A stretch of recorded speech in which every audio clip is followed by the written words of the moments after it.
There's a story that's already been told, but it allows a very important question to be asked. In a time long ago, in a place far away, there was a man whose occupation was that of a peddler.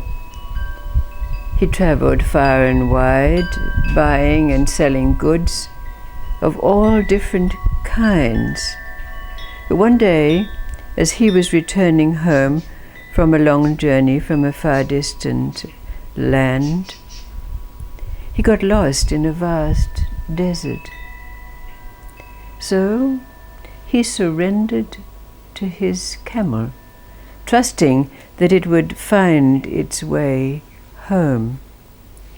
But this camel led him to a small oasis. There were palm trees waving in the wind, and inside the palm trees there was a well that had been dug. So the peddler was very happy. He was able to slake his thirst, and he was just about to lie down and rest for the night when all of a sudden, out of the sand, there emerged an enormous head, followed by a gigantic body, that of a great jinn. And this great jinn roared at him and said, "How dare you invade my oasis without permission and without giving thanks for what you've received?" Well, the peddler was very contrite, and he said, "Oh, great jinn, I ask your forgiveness, and I honor this place and give thanks for what it has given me. But and I will leave now." "No," said the jinn, "you cannot leave this place. I have to eat you." And of course the peddler begged for his life. And the jinn said, "There is only one price that you can pay for your life, and that is when you return to your home, that you give me the first thing that is given to you." Now the peddler agreed to this readily, but even above his fear, the question was asked, well, how are you going to take it? And the jinn replied, "By the power invested in me by the king of the jinns, the great King Sulaiman, blessed be his name, I will come to claim that which is mine."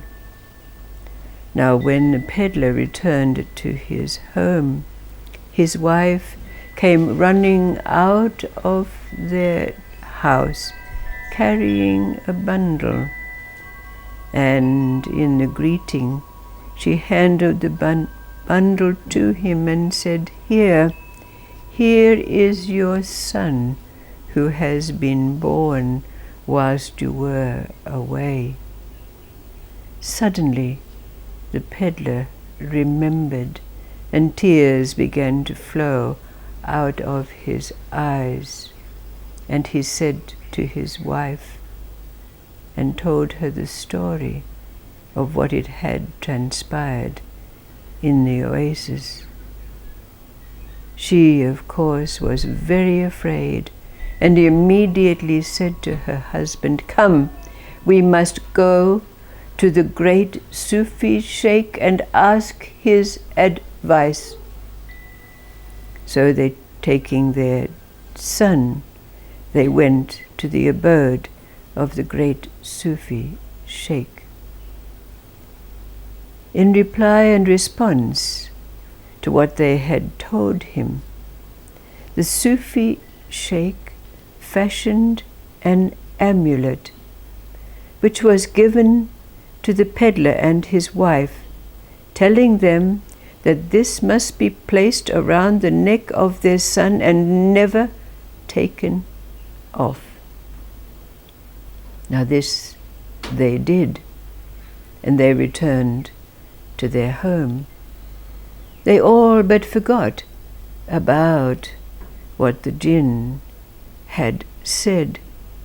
But at the age of 7 years old, their son, who was called Hamid, was playing with his friends in their garden when all of a sudden a great wind came, and the jinn, the enormous, gigantic jinn, appeared. Now when he saw the amulet around Hamid's neck, he screamed in anger because he could not take the boy. But he said to him, "Take off that amulet and come with me to my oasis, where you will live in pleasure and peace."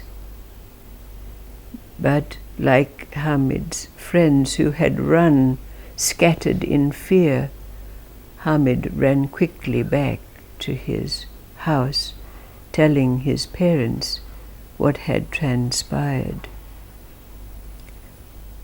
Time passed, and Hamid continued to wear the amulet around his neck.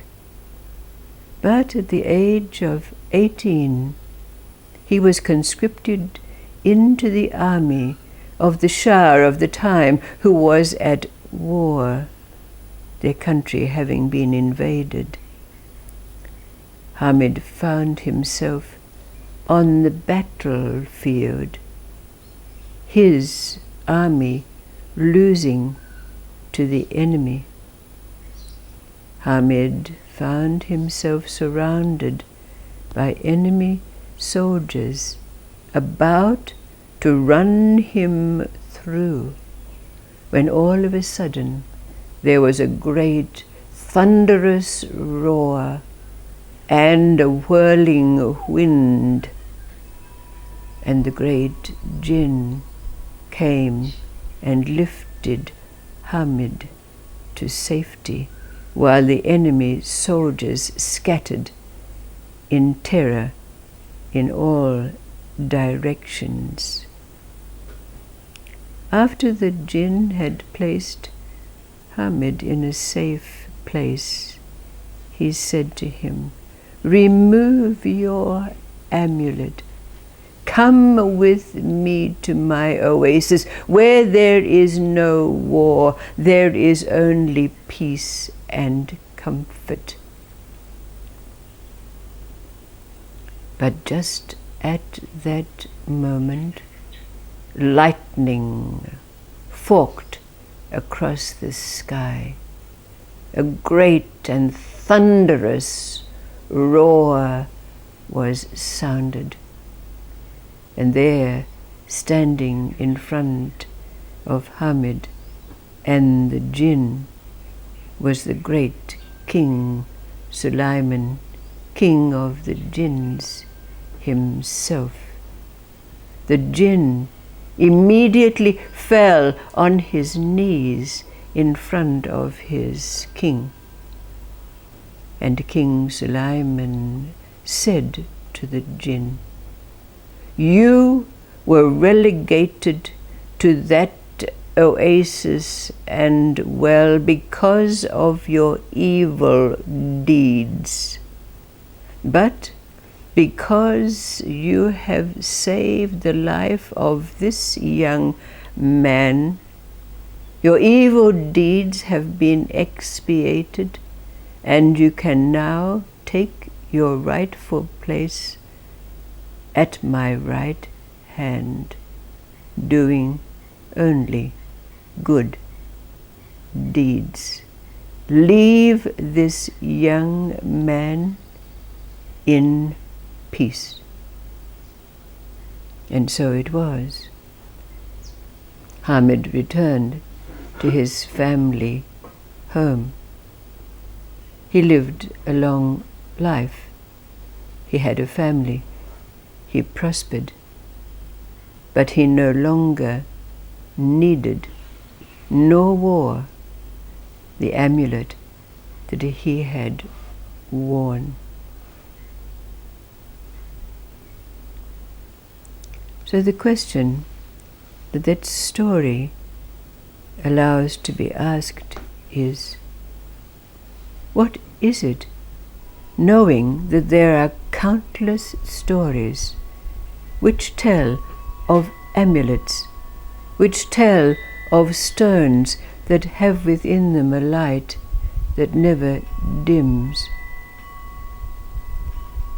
What for us is the meaning of this amulet? What is it in our lives that have disallowed us to be seduced by religions, by creeds, by belief systems, even by healing modalities? What has been your amulet, your stone?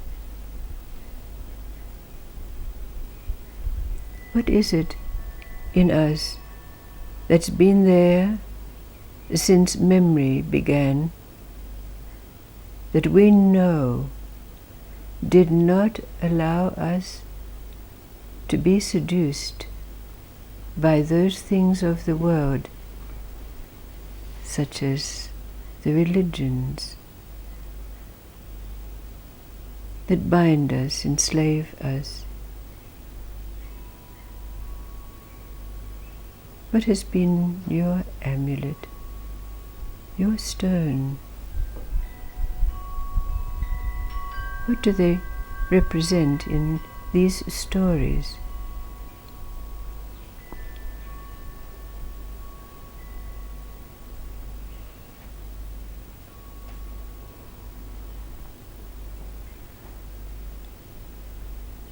What's been there for you from the earliest time that was greater than the force of the seductions of life?